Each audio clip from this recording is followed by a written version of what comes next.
Planning's important. I know, I just spoke the obvious, and you're already thinking, do I even want to continue listening to this video?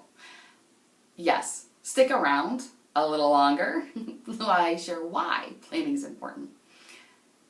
2 parts to planning. 1 is the consistency, and 2 is the forward-thinking, proactive approach. Let's talk about the consistency piece first. Everyone watching this video, their answer is going to be different on what consistency looks like. For some, it's weekly planning. For others, it's daily.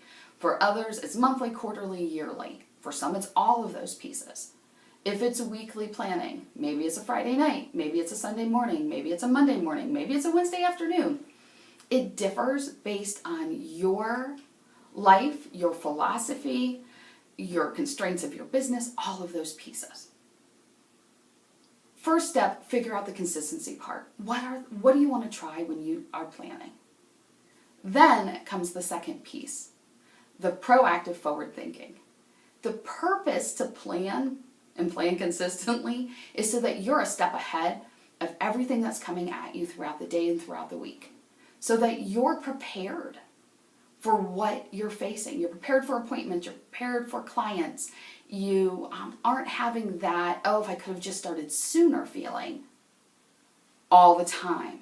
Things don't catch you off guard because you're in the proactive mode instead of the reactive mode. What would a planning session look like? Again, for everyone it's different. However, typically it has some of the following components in it. And for a full list, I invite you to check out the blog post that goes with this video. Usually there's some stuff in there for personal, whether it's exercise or rejuvenation time or time spent with family or a spouse. Then there's business things in there, looking at your calendar a couple weeks in advance to get a check on projects. Know where you stand on things you may have delegated. Know where different meetings are and if you have all the materials that you need for those. And also checking to see how often are you out of the office? How often are you in the office? What does that mean? Then there's also that proactive piece. How can you increase your capacity by getting some things off your plate? What can you delegate? Is there a way to adapt your schedule so that certain meetings back up off each other so that you're putting like with like? Doing a lot of sales conversations in one day. Doing a lot of coaching in one day, if your brain works that way. Those are all components of planning.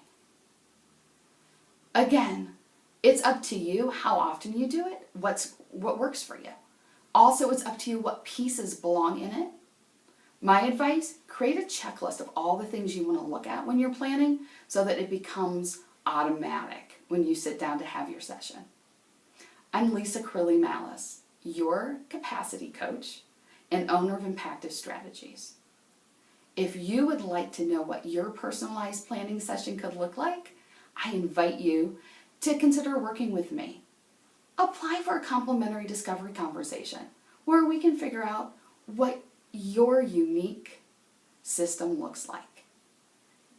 www.schedulewithlisa.com to book your session today.